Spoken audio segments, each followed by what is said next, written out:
but we didn't really want to do that yet.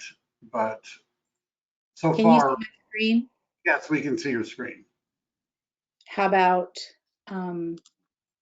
now? Yeah, that's no. We saw it before. We can still see it. Okay, I just wanted it to not take. I wanted to take up the whole screen so they can see that, but Yeah, they are. Is your webcam on? let me take it out. Okay. Well, no, it's not on. You see, the thing is, you're listed here twice, and I'm not sure which one is the right one now because it never. I don't know, and I don't Well, know what how. would be the best for you? Would you rather I sent you the PowerPoint, or would No, you? we can see it. We just can't see you. Here, Oh, let me see. I'm sending you a webcam request. See if you can click on that.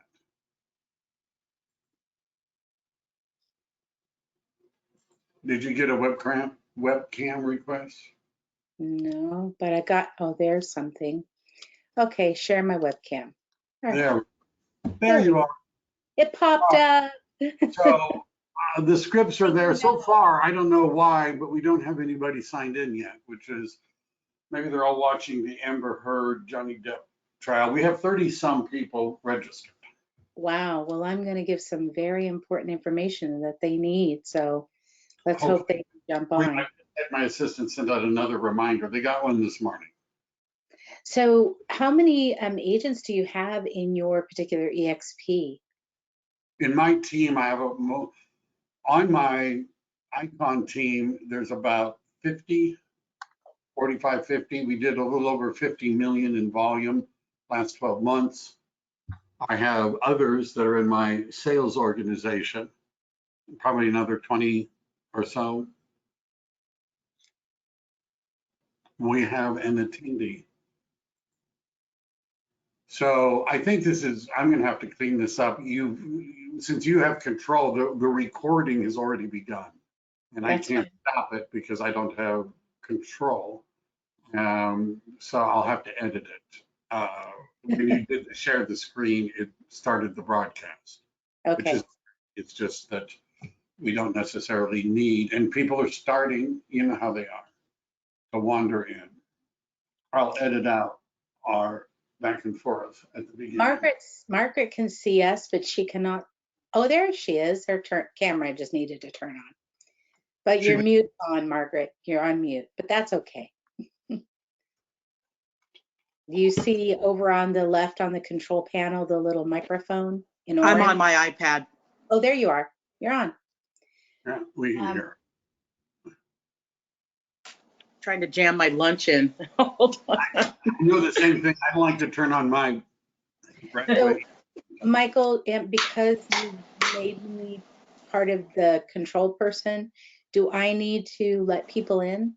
No, that's another thing. We don't have to admit people. The other thing is they have to register. And so therefore we know who attended and who registered. None of those are easy in Zoom. Unless you do Zoom webinar, which is expensive and still lacks some. All right. So I assume that those of you that have joined us can hear us. If you can, we'll raise your hand so we'll know to stop talking about you guys. All right, good. We were only beautiful people. All right, we are up, and it's starting to, you know how it. With Zoom, you usually see the participants. How does that work with this? We are not going to see their smiling faces. Ah. And we also won't see their frowning faces. Can we see their chat? Yes, there is a chat button on the right. And if you click on it, first you'll see your information, and your information is there. Actually, twice. Right. So, and then if somebody chats, it'll show up there, and either you can read it and respond, or we could wait till we're done and then. So So what I wanted to mention, if anyone that's on and or is joining us is on, is to please feel free to ask a question in the chat, and then you can see it, Michael, right? Yeah, I can see So it, Margaret can see it, and you're all able to. awesome. So what's likely to happen is I'm going to answer their question. And at the end, we can look back at the chat and see if I did not answer any of the questions that were there and address those. And Margaret, you feel free, if somebody types in a question, you can answer it. And you have the option of answering it individually or to the group. Awesome. It's up to you. This is, I tried Zoom, but it has so many. One of the things I noticed that even when most people weren't turning on their cameras anyhow, number one, most people weren't, right? And I wasn't getting a lot of interaction from the people. Plus, there's all those other issues like posting things and having it remained in the chat so people that come in at the last minute can still see the handout, still see the chat, still see, the contact information and all that. I'm justifying why I don't use Zoom in case you haven't noticed. But you're not the first person who said anything to me. All right, let's, how about one more minute, and then the number keeps getting bigger and bigger. You know how it is. I've done some of these where I started with 2 and ended up with 45 people. You know how the sad reality is those that join us 5 minutes late are going to miss a lot of the information that they need to know, the ones and twos that add up to 3, Yeah, I know, but what can we do? All right, if that bothers you. That are here are going to get it all. I learned a long time ago that if things like that bothered me, people showing up at the last minute, I need to get into another line of work. Right? This is very true. I need to do something other than involving real estate agents. And the reality is things happen. All right. So are you ready? I am ready when you're ready. All right. And we've got half of the people that have registered are here. So they don't all show they'll be coming. So it's already going, recording. So Margaret, did you want to introduce did you want to say a word at the beginning? How would you like to do it? Well, just thank you everybody for attending. This is really good, valuable information. And Laurel Hausch is one of our vice presidents of Disclosure Source. And I was lucky enough to get her for this meeting. So without any further ado, Laurel. Thank you for having me. So, I've been told that I'm not Santa Claus after I'm finished with this presentation. But it's important to relay this information so that you understand it. Every day I deal with questions on natural hazard disclosures, and agents want to know, do I need to fill out this form? How does my seller fill out this form? How do I guide them for hardening their home and so forth? So we're going to touch on all of those things that you need to know to guide your seller, and also what you're going to need to know, what you need to look for when you receive an FHDS form from a listing for your buyer, the Fire Hardening and Defensible Space Advisory and Disclosure and Addendum.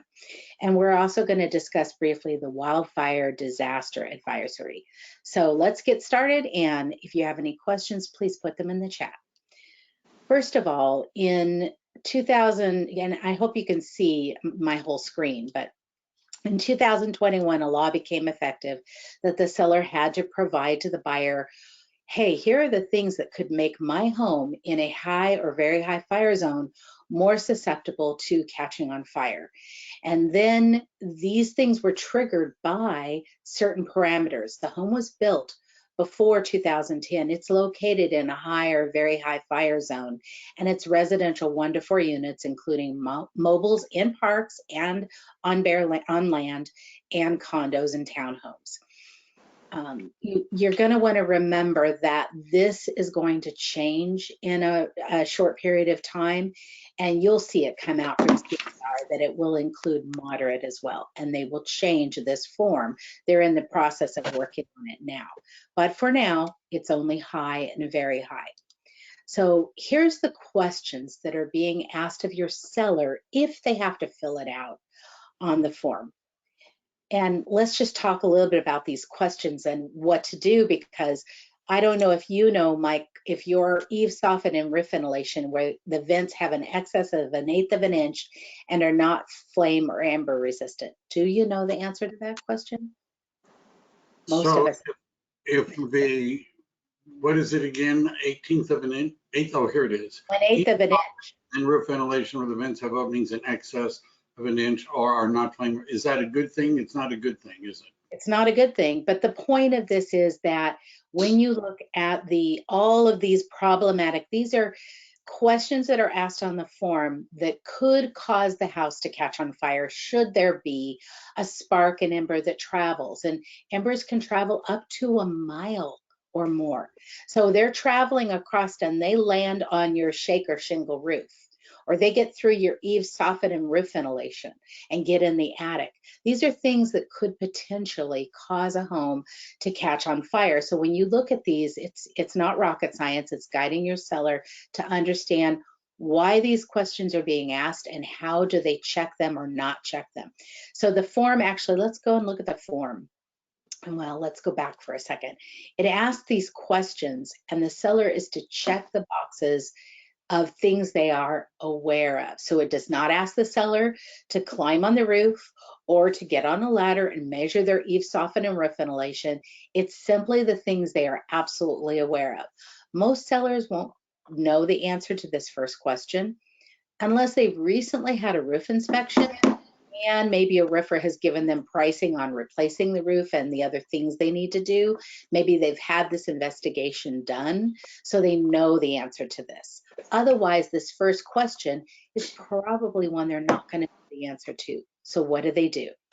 They leave the box alone if they don't know the answer. Roof coverings that are made of untreated wood shakes or shingles. Do we know what kind of roof most of us have? Yeah, we know we have either a comp, a tile, a flat roof, a metal roof. We know if we have a shake or shingle roof that's untreated. And if you do, you're going to need to check that box. Otherwise, you got a comp roof, you got a tile roof, you don't touch the box. Combustible landscaping or other materials within 5 feet of the footprint or any attached deck. What are combustible landscaping or other materials? Dead trees, dead bushes, dry grasses all around, and so forth. They're not green grass, nice green bushes that are trimmed up so they're not covering all the windows. They are not beautiful plants planted around the house. They are things that could be problematic if there was a fire. Wood piles, gas barbecues, various things that could catch on fire, wood furniture, like wood patio sets and chairs and so forth. Single pane or non-tempered glass windows. Most sellers know if they have dual pane windows or single pane windows. And they would check it if they had single pane or non-tempered glass windows, which are on older homes, generally speaking. Loose or missing bird stopping or roof flashing. Now, again, the seller does not need to climb on the roof. They are asked to check off this box if they are aware. And most of the time, the only way they would be aware that they have missing, or that roof flashing is showing around like the spouts or the chimney would be if they've had a recent roof inspection or if they've been on the roof and saw it. But generally speaking, they would not know that unless they had physically seen it or had an inspection. So if they don't know the answer to this question, again, they would leave the box alone, leave it unchecked. Rain gutters without metal or non-combustible gutter covers. Now, you know if you have gutter covers. If you don't have any, you're going to need to check the box if you're filling this form out. If you don't have metal or non-combustible gutter covers, you're going to need to check the box. So these are all situations that could cause problems and make their home more likely to catch on fire. Now with Disclosure Source, we provide 2 maps to give you an extra layer of protection and disclosure to this buyer. The first map is the statutory or the state map. The state map is the map that drives the FHDS form, that fire hardening disclosure that a seller would need to fill out if they fit into those parameters of built before 2010, because after 2010 they had fire hardening features built into the home. If they're filling out a TDS, so the other day I had a question about, should my seller fill this form out? And we're going to talk about what you can provide instead in lieu of, or why some are filling it out anyway and how they're doing it. But by law, if your seller is in a high or very high fire zone on the statutory map and they meet the other parameters, they're filling out a TDS, they were built before 2010, it is a residential 1 to 4 units, condos, mobiles, then yes, they're going to need to fill out the form. But what if they fall in a fire zone on the local map and not on the state map? Then by law, they are not required to fill this form out. What if they're not filling out a TDS? Let's say your seller has moved out into a care facility long ago or passed away and it's in a trust. And so the the people that are selling the home, the whoever inherited it, is not going to do a TDS. So if they're not doing a TDS, they would not be able to fill out this form. But let me just show you what you're going to see. Many offices are using this form as a layer of protection they have determined. So I would speak to your legal counsel as to whether or not you want to use this, because of paragraph C in the first section of the FHDS, where it says even if the property is not in either of those zones, high or very high, a seller might find this information, that the buyer might find it material. And so they may voluntarily disclose.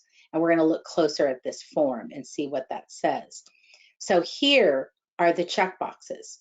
And they must check all that apply if it's required that they fill it out. They're filling out a TDS, they're on a high or very high, and so forth. But here's paragraph C that we looked at that talks about, even if I'm not, I still want to disclose. And here's a little box right here under number 2, fire severity zone. And this or B says the home is not in a high or very high severity zone, but the seller is providing this form as an advisory. And then they can, at their discretion, fill out this section if they want to with the advisory. So none of the rest of this would apply if they're not in a high or very high zone, and all of the other things that we talked about, then you wouldn't really worry about, for your seller, filling out the rest of the ordinances. But if they are in a high or very high, they are filling out a TDS, they were built before 2010, they're going to need to fill the form out. They will, because it's like a TDS. You don't do it for them, you just guide them. And then they're going to need to find out if there's a local ordinance. Most sellers will know if they have a local ordinance because the fire department has come around their neighborhood and talked to them about hardening and, you know, making sure their property is managed in such a way that they've hardened the property so that it's less likely to catch on fire. But they might not know if they have a local ordinance. We make it easy for you, and I'll show you in a few minutes how. But let's look at the form and what you as a listing agent may want to do. And there's choices here. So on the bottom of the first page, they're in an area that has no local ordinance. And I'll show you how you'll find that out in a minute. But the seller has already done all the things to harden their home. It's all completely done within the last 6 months. And they have a certificate showing that they did so from the local fire department, which is the one that actually comes out and looks at the property. They can do one of two things here: not check this bottom box, check nothing on the form, fill it out, give it to the buyer. If there's no local ordinance, the buyer should understand, or you, the buyer's agent, should understand there's no local ordinance. And so, Mr. Buyer, you take care of making sure that the home, the parcel, is hardened. If there is a local ordinance, whoops, went past a little fast there. There's local vegetation management and defensible space ordinance, and they have to be in compliance. This box, the first checkbox on the FHDS form, allows the seller to give that responsibility off to a buyer. This would be, if I was a buyer's agent, the first place I would look. I would look at the bottom. Oh, they've done it. Yay, there's no local ordinance and they've hardened the home. If that box is checked, yippee. But if nothing's checked on that page, I'm going to go to the next one. I'm going to look and see, do they have a local ordinance? Yes, they do. Are they giving my buyer the responsibility after close of escrow? And they have up to 1 year from close of escrow to be in compliance. This is when the rubber hits the road, because if you've had a tree removed anytime in the recent past, you'll know how much it is to potentially remove trees that might be too close to the home, that maybe their boughs hang over the roof line. And hardening home is not for the faint of heart. There is 100 feet from all sides of the structure up to the property line. So you are hardening a very hardcore hardening of 5 feet, then another semi-hardcore hardening of 30 feet, and then another hardening of 70 feet. And that's the 70 is trees trimmed up 10 feet, removal of dry grasses and dry brush and so forth. But within that 5 feet, you can't have trees that are close to the home. You can't have dry and dead brush, wood piles, things that could catch on fire up against the home within that 5 feet. And then that 30 feet, again, trimming of trees, removal of some things, removal of any dry brush or grasses and so forth. And we're going to talk about where you can get the resources to know how to do that. But then the next box is if the seller has done all the things. They've created defensible space, they have gotten their certification done, and you'll provide it before close of escrow, or they're waiting on it. There's different options there of here's a copy, or we're waiting on our certificate, we've done all the things. So this is understanding the form, whether you're the listing agent or the buyer's agent, is crucial to having a conversation with your seller or your buyer. So what else could you do? What if your seller's parcel is not in a high fire zone? Let's say they're in a low or moderate, or near one but not in one at all. You can use the wildfire disaster advisory. Because there are no checkboxes on this advisory, it's a much safer way to advise a buyer about the potential of fire in an area without having to fill out the other form that you may be walking a slippery slope if they don't need to fill it out. So this one is a beautiful form from CAR that can be used as a way to advise the buyer that they're buying in an area that there may be some fire risks, and here's what you need to do. And it gives the list of concerns and issues, and advising the buyer on what they need to do and the resources that they can go to. So this is a great form to use if you're not required to use the FHDS form. And this is the WFDA, the Wildfire Disaster Advisory. Okay. Can your buyer order the fire hardening inspection prior to close of escrow? Well, according to the California CAR contract, absolutely not. A buyer cannot order a CAL FIRE inspection of the property without the permission of the seller. And we're not just talking verbal. In paragraph 12C of the CAR purchase agreement, it prohibits a buyer from ordering any inspection or report by a government employee without the seller's permission. So there is a provision where you could make it a part of, theoretically, you could make it a part of the contract and have the seller agree in writing that they're allowed to order this inspection. But just know that you cannot just go order one without a written permission from the seller on that. On the natural hazard from disclosure source, you will see a page after the mapping that is the AB 38 notice. This describes the disclosure requirements and gives you a link right there for your seller to request a defensible space inspection. So it sends them to the local department that they can schedule their defensible space inspection, and it will let them know if there is a local ordinance. The other thing you can do is have your seller call the local fire department, or you can call them and ask them, is there a local ordinance in this area? And then you'll know where you need to go from there, because quite frankly, there aren't that many ordinances, but there are some, and you never know where you're going to, if you're going to be in one that has one or not. So you do need to find out. And then there's another link on that same page for creating defensible space. It's the Ready for Wildfire. CAL FIRE has a wonderful page with videos on how to create defensible space. It shows you about cleaning off the roof, you know, leaves, dry leaves, pine needles, and so forth. and blowing out and cleaning out your gutters, and then of course clearing the land around the home and trimming up the trees and so forth. And you can also do some research on companies that have popped up recently because of this, that do actually come out and do hardening of the property for you. And they have educated themselves on the defensible space, what the requirements are, so that if your seller maybe doesn't have the ability to do the things that need to be done, but they want them done, they can hire someone to come out and do those things for them. The fire department will also help you know what you need to do. But just be prepared if you're a seller that if you call them out, you might have some pretty substantial cost in tree removal and clearing to get that property hardened for as the requirements could be. And then another thing that you need to understand is, again, the statutory or the state map drives whether you need to fill this form out.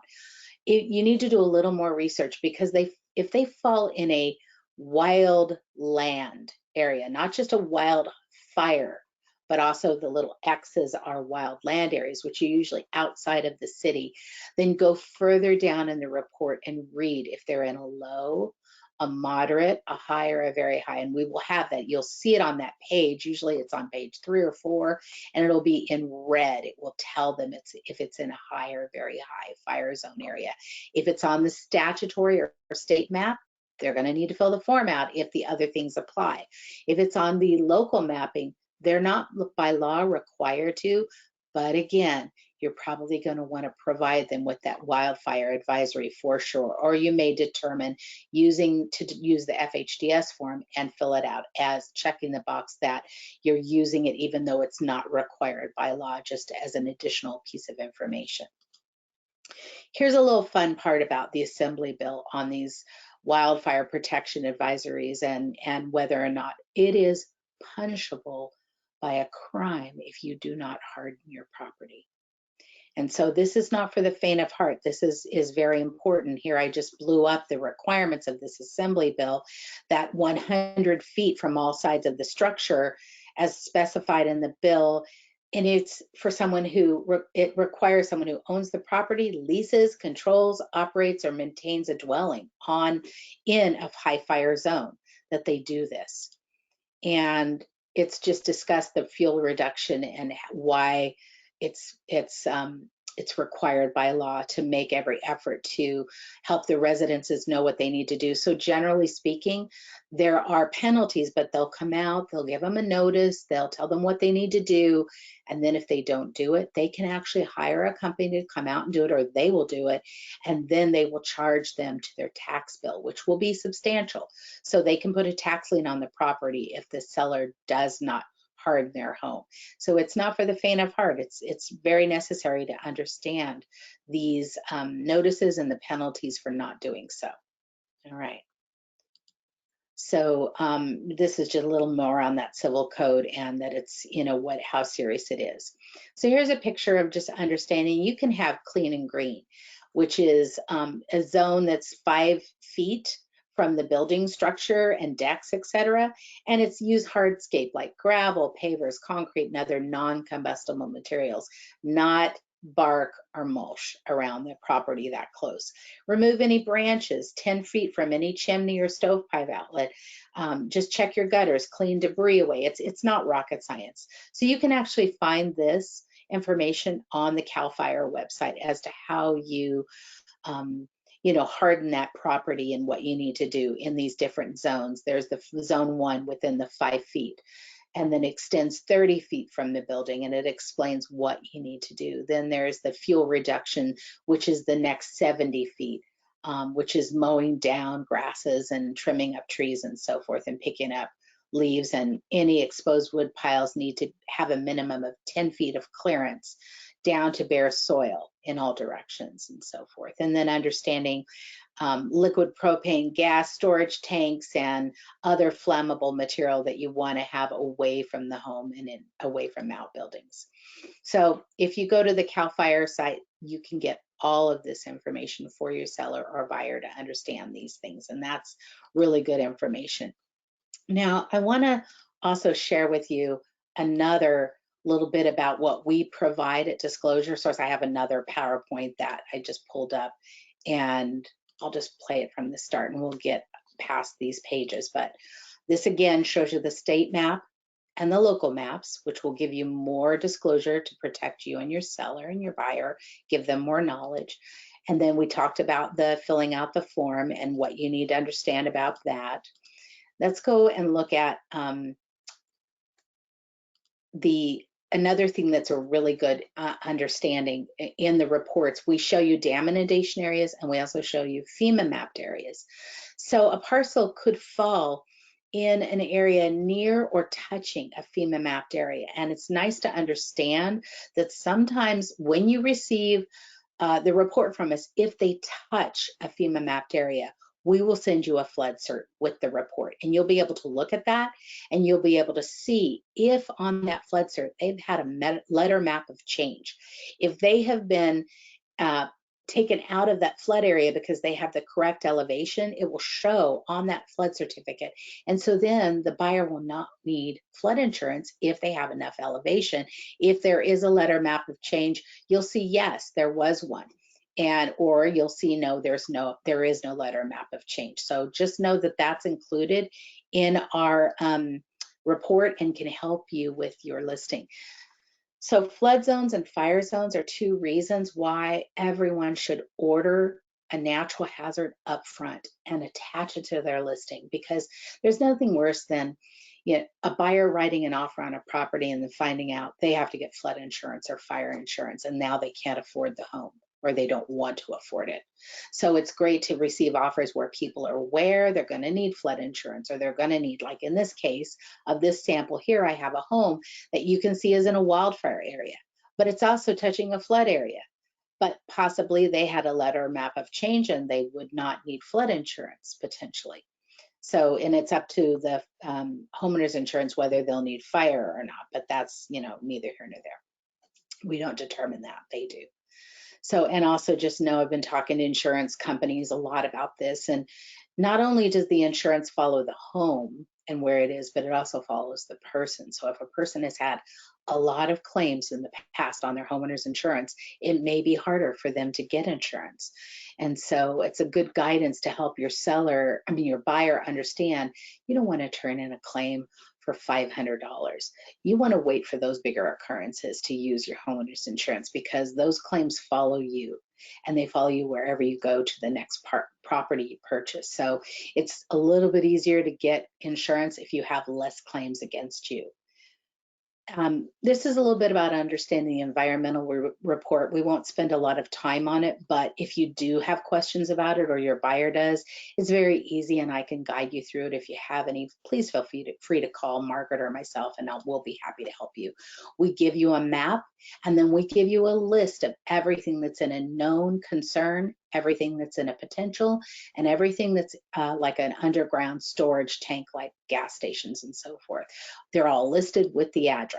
So it's very easy to explain to a buyer if they have environmental concerns. They can read the report with you, and it's all alphabetically explained as to the category that they fall in as well. Now, here's something that I love that's included in your natural hazard that you can get more business from. I don't know how many of you have had a buyer after close of escrow call you and say, what is this supplemental? I got this tax bill in the mail. I thought our taxes were paid in with our mortgage in the impounds account. And then you have to explain to them, there's that, the seller had the taxes here and your taxes are here. So there's a little difference here called the supplemental tax bill. Your new taxes you're paying in your impounds are these taxes, but not that one-time bill. Although it can be like a baby. It can be twins, it can be triplets. Usually it's one, but sometimes it can be more than one bill. They split it up, and it comes whenever it wants to come. So how you can get more business from this, repeat business, is by calculating the supplemental tax bill with your client by typing in the sale price up in the top of this. And remember, this report is live and interactive. It doesn't really work well on phones. You need to do it on your computer, but you simply type in the sale price, and then it gives you allows you to do a pop down of January through May or June through December. You select the month you're closing in those pop downs, and it will calculate that bill for you. And then you can talk to your client and reach back to them a few months later and say, hey, I wanted to remind you about you're on my mind is a nice thing to say, or I was thinking about you the other day because, and then here's a script. And I did send these both to Mike. So here's a script I wrote for you about how to get repeat business, because once you remind them about it, because no one wants to get a surprise bill in the mail, they want to be prepared. And sometimes they'll get a rebate check or a check back from escrow because they have an overage. Sometimes you can have, if there's lender concessions available, you can have this bill paid into the escrow account, but then there'll be an overage and sometimes they'll send them back because they didn't receive that bill yet. Just remind your homeowner, your buyer, save that money because you're going to receive a bill, a supplemental tax bill, and it's around this amount that we calculated you're going to need to pay that. Sometimes it can be thousands of dollars. So it's very important for them to know that they're getting that bill. And what a great reason to call your past client and then also ask for repeat business by, oh, by the way, do you have anyone that you know that would like to buy or sell a home? Anybody you work with, or a relative, a cousin, or a brother or sister, and so forth. So you can ask for that repeat business. Here's another way that you could get repeat business. Within the tax section, we'll let you know in the other direct assessments if they've had one of those PACE, HERO, White Green type loans. Those are, if you've ever closed an escrow with one of those, you'll know how horrible they are. So it's a great reason to reach out to your entire database to warn them about how these affect their equity. And so if you've ever seen that, someone that got a roof or windows, they overpaid for them and then they pay for 20 years. So they might sell their house after 10 years of paying on one and they find out they own the same amount that they owned when they financed it because of the prepayment penalties. So these are some of the acronyms. I did a little math here. If they got solar, windows, roofing, let's say they got $18,000 in windows, which should have cost them about 10, maybe 8. And they paid a payment of 8% on this loan over 20 years, they would have paid $36,000 for those windows. Versus if they absolutely needed windows, they could have probably taken a second out and paid it off in 10 years and paid more than $13,000 less. So just doing the math and helping them understand why these are not necessarily the best type of loan, but the kicker is people qualify for them with their equity, not with their financial wherewithal that they can pay the loan.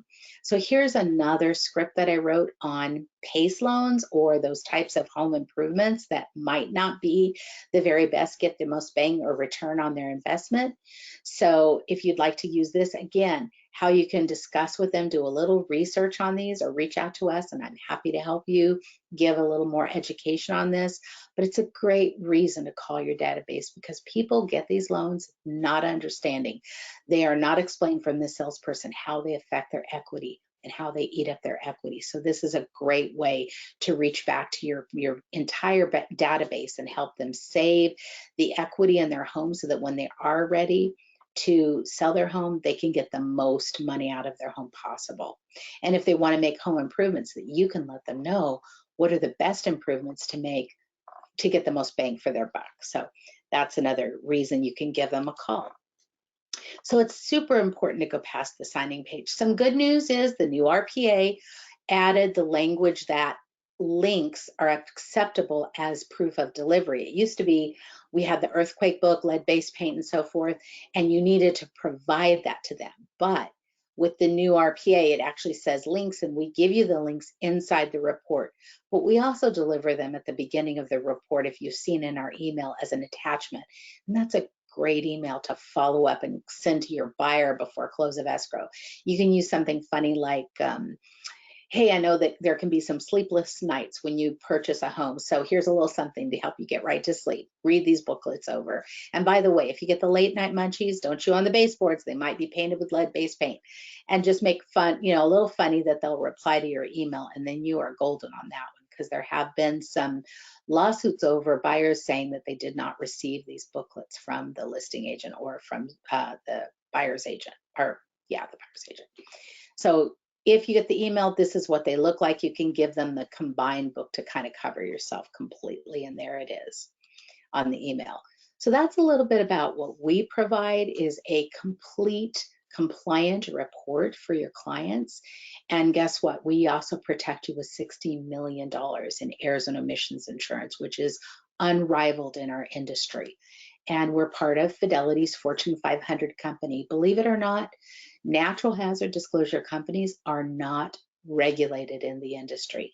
So this is a crucial fact that most agents aren't aware of, that if they've not been told by other NHD companies, that we're not regulated. So it's very important to vet your vendor, make sure they stand behind you, your sellers, and yourself with a report that is compliant, that is complete, that does not create disclosures that should not be in there, that create more liability, but one that is standing behind you and your seller. So thank you so much for having us in the meeting. I really appreciate it. And yeah, that's any questions that we have on that. We have a question from Nicole. Do you need an NHD for raw land?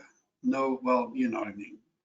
Okay, No. so yes, you need a natural hazard disclosure on every sale of residential 1 to 4 units, whether it's land, bare land, because your potential buyer is going to want to probably put a house on there at some point, right? Or a mobile home. They need to know if there's an earthquake, if it's in a flood zone, if it's in a fire zone. They're going to need to know all those things. So yes, you need it on bare land. If it's commercial property as well, we provide commercial reports. So it is important, but you won't need to fill out the FHDS form if it's bare land. I would highly recommend that you use the wildfire advisory if the natural hazard shows that that land is in a fire zone, whether it's low, moderate, high, or very high, or near one, which you'll be able to see from our report. So the NHD is if you intend to build a or it doesn't matter. You need a natural hazard on bare land. That's the simple answer. Yes. Okay. All right. Because I thought it was residential property 1 to 4 units. No, But that's the forms, but the actual natural hazard is bare land or built on land. Either okay. one. All right. And that's true for commercial, of course. So if you're the listing agent, when do you advise to order the NHD report? Now. Absolutely. It just saves you time. And here's the beauty of it with Disclosure Source. If you don't sell, we don't charge you for the report. So you're not on the hook for anything unless you sell that parcel. And then of course you want to use Disclosure Source because we are going to protect and defend you. So you're going to want to use a company that's there for you and stands behind you and your seller. So of course, yes, you want it for bare land as well. And for any listing you take, really having the natural hazard up front and attaching it to the MLS just saves you time, saves your seller and you time, because someone's not going to write an offer on something that they can't afford. I can't afford fire insurance. So you're in a high fire zone or you're in a moderate and I have to get fire insurance. I'm not going to write an offer on this property if I can't afford it, right? So let me ask a question first for the group to see if they'll answer it for us. And then you can tell us whether or not with the group. So my question for the group is this. Let's say a buyer makes an offer and has removed all their contingencies, including their inspection contingency, but among the disclosure package, there is no NHD report. So later, the buyer gets an NHD report and doesn't like it. Can the buyer back out? Anybody want to chat your answer? I should have made a quiz for this, but anybody want to chat an answer? Can you, no contingencies, here we go. Khalid says the buyer can back out. Mark says yes. They are allowed 3 additional days. No, I don't know about that. But so if you have a disclosures have how many days for right of rescission? no, the transfer disclosure has a 3-day right of rescission, right? And the natural hazard disclosure is a disclosure. Right. And so now they've created and that's why it's so imperative not to order it late in the game, because it's a disclosure that shows them many things that they might not be aware of. So it's super important to have it up front. My understanding is that whether or not the contract says the buyer has removed their contingencies, that does not remove contingencies that are in the law, such as a lead-based paint or an NHD or the TDS, right? And that even if you don't have contingencies and then you get the NHD, even if you have no contingencies, you still have a contingency because that wasn't provided in advance. But if you provide it before the buyer makes the offer, then Correct. now there is no time to back out. Correct. Who is responsible for payment of the NHD? The listing agent or the seller? Well, according to California law, what we have, the resident for what you're under, CAR, the seller is responsible to provide a natural hazard disclosure to the buyer.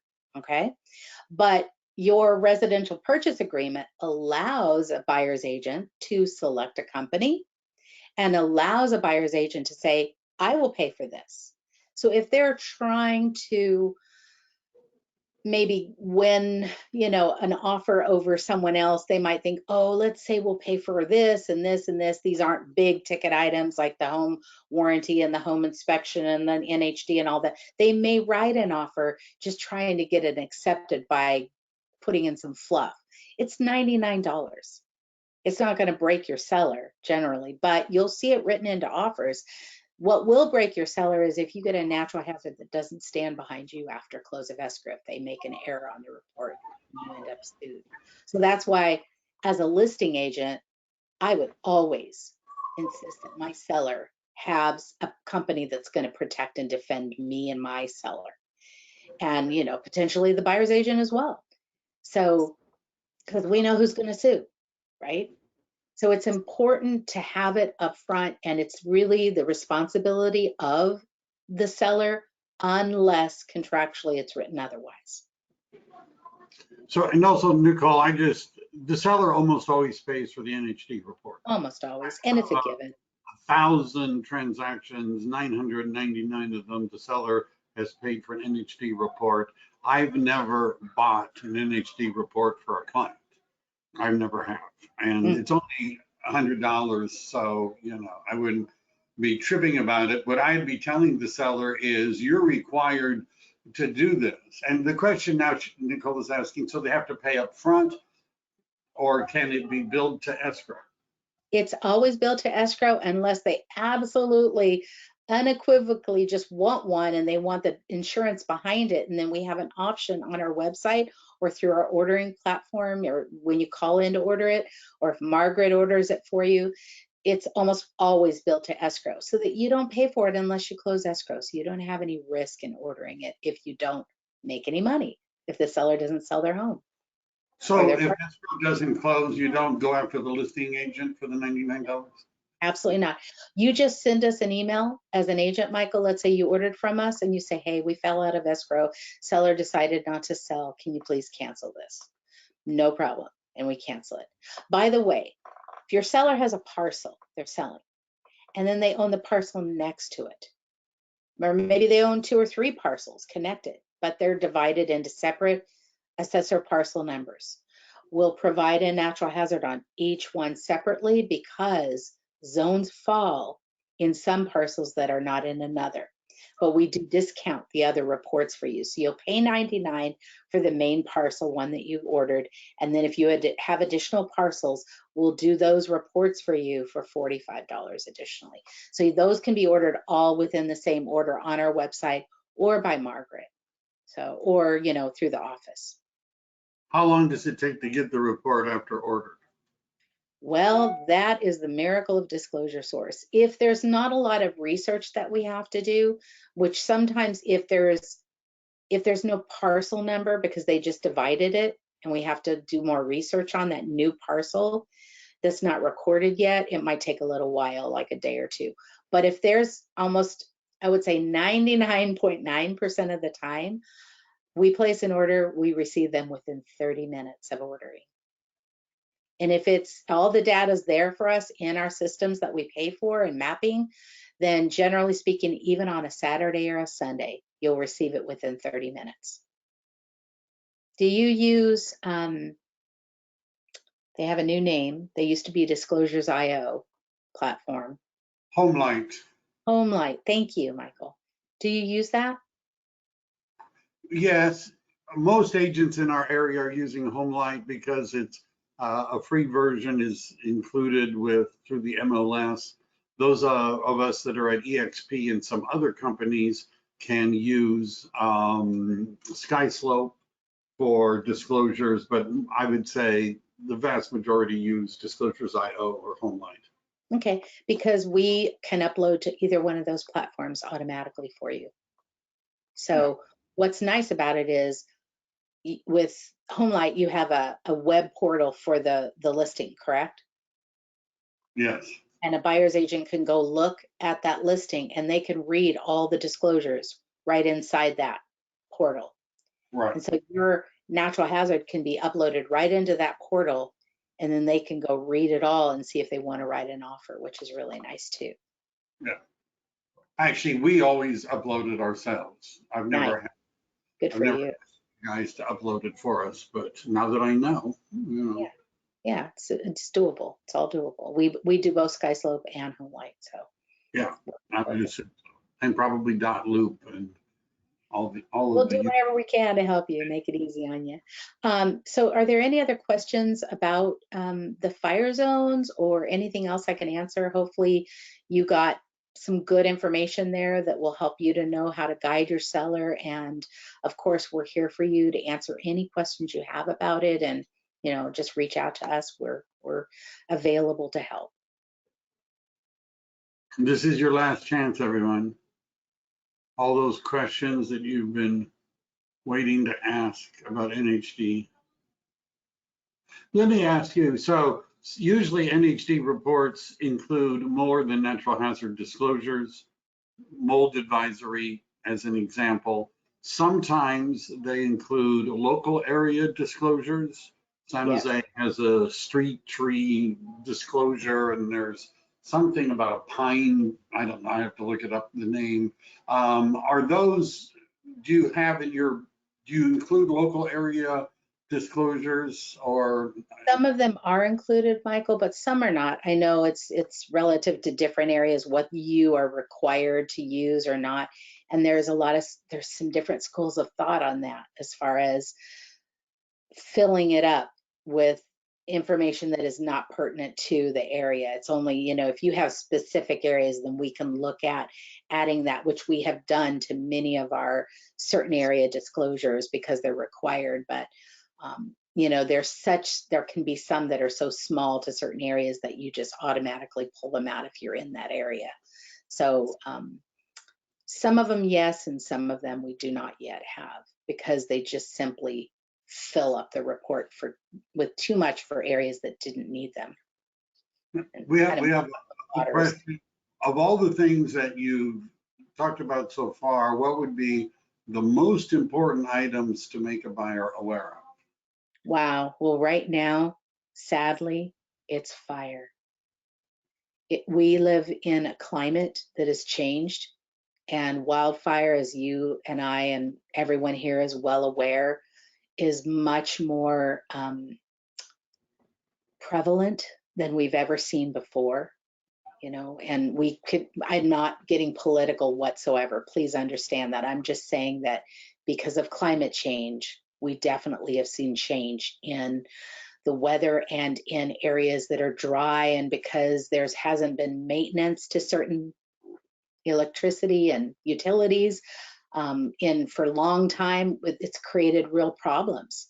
Last week, I was in Fort Bragg, and they shut the electricity off to almost the entire town because it was so windy. It was so windy. We were in a trailer. I thought it was going to blow our trailer over. It was that windy. So we're in some interesting times, you know, that there's measures that are being taken to try to stop fires from starting. But I would say it really behooves an agent to understand the fire zones, to look closely at the maps. And even if they're not in a fire area on the state map, or they're just near it, to still have that discussion with their buyer. One of the things that I would say is you can say, of course, we want trees, we want greenery around us. Some people want to wake up and just see trees. They don't want to see their neighbor. They buy in a heavily treed area and they're willing to live there with the risk for the reward. So how you talk to a buyer is really important. I mean, buying in San Francisco, what's your risk? It's an earthquake area, right? You're near a fault. Everything is risk and reward. You buy near the ocean, you might be risking tsunami. You buy near a heavily treed area, you may be risking a fire. You buy near an earthquake fault zone, which is pretty much all of California. You risk that as well. So it's just having that transparent discussion with your buyer and helping them understand the risk versus the reward. So fire is probably the number one right now. And I'll just throw in, you might want to make sure that your insurance agent can cover fire if it's in a fire zone or near a fire zone. You know, sometimes some insurance companies don't want to issue fire insurance, and if you can't get insurance, you can't get a loan, and they're, Well, you can get the California Fair Plan, which is not so fair. So you're going to have your homeowner's insurance with your carrier, but they may not want to write fire insurance. So then you have to overlay it with the fair plan. And that's expensive, and it doesn't cover the same as the contents that you may select with your homeowners. You might have extra riders for, you know, fine antique furniture and jewelry and so forth. The California Fair Plan is not the same, right? But it will give them some protection. And that may be the only way they can insure their property at that time, because there's a lot of insurance companies that are simply not writing fire insurance. You have to do your homework on that one too. And I think our last question is, what's the number one item that causes lawsuits related to the NHD report? Wow. Related to natural hazard? That's a good question. We don't get sued. We do our job. But I would say the number one issue is not reviewing the report with your buyer so that they completely understand it. Just giving them the report, looking at a little bit of the front page and then saying, sign here. It's crucial that you review the report with them in its entirety. And I'm not talking about all the fine print verbiage that, you know, but look at those maps. Look at what you're signing. Look at the determinations. Read them with them and talk about it with them. Have that elephant in the room, if there is one, conversation. And documentation. Because if you do the wildfire advisory or you do the FHDS, because it is near or in a fire zone, just make sure you have all that documentation and you have that conversation. Okay.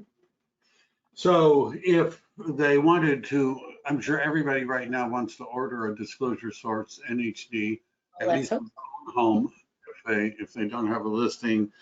They could do that through the escrow, could do it if they just said disclosure source, right? Or you can go straight to www.disclosuresource.com and order, or you've got your easy button. That's Margaret right there. She'll take the order for you. She's a gem. She'll take it, no problem. I knew that was coming. You can call Margaret when you're ordering the home warranty and the NHD together. She can do them both. Yeah. And if you need her to, this is how easy it is to order one. Take your escrow email that you got from your escrow officer that said, thank you for opening escrow. Here's your escrow number, blah, blah, blah. Forward it to Margaret with the property address if it's not in there, and she's got everything she needs to place the order. That's it. Was that it, Margaret? Oops. Margaret, your sound's off. She's turned off the lights too for a moment there. It's there, Margaret. If you go up to the bar, the webinar panel, can you see the little microphone that's green? It should be green. Well, Try type it in the chat. Just type your message in the chat. The message is call Margaret. I think that's If you don't know Margaret's phone number or email. Oh, now can you hear me? Mike had turned me off earlier. There we go. I wasn't deliberately, I was trying to anyhow, speak. No, you guys, thank you so much for allowing us to be here today.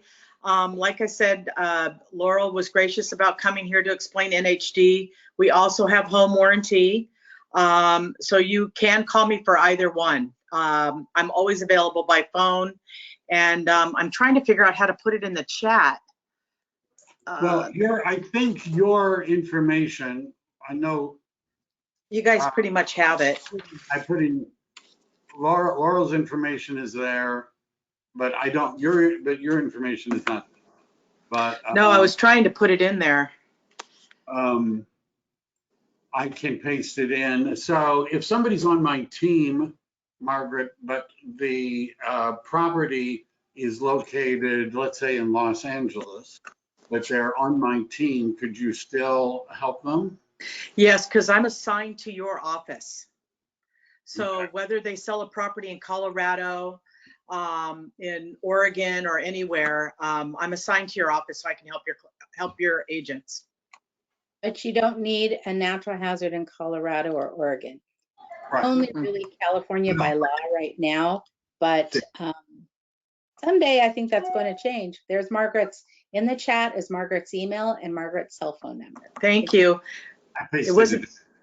Oh, thank you. I wasn't allowed to put it in for some reason. Oh, wait, I'm sorry. Ignore that 916. The 415. My fingers automatically typed 916. I apologize. I put in Margaret's information, 415 her cell phone. Is looking, you uploaded the handouts of the two, how to get repeat business. So Yes, I've also done that. And Nicole asked, what if we're not in escrow? You could still order it, but if you have a listing, you ought to open escrow.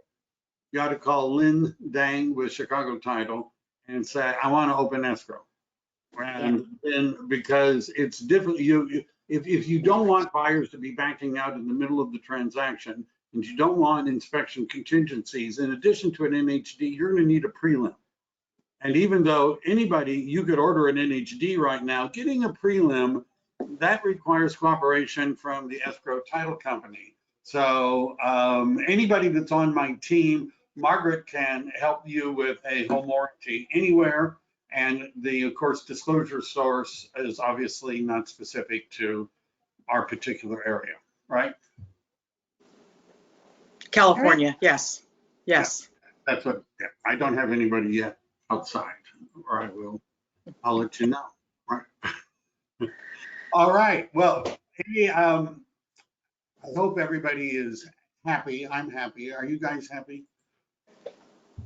Yes. I wish I could see their face. Next time I'll do Zoom and you can see, they don't always turn on their camera. Oh, Some of them, they have sour looks on their face a lot. Even when, I don't believe Or they're that. eating.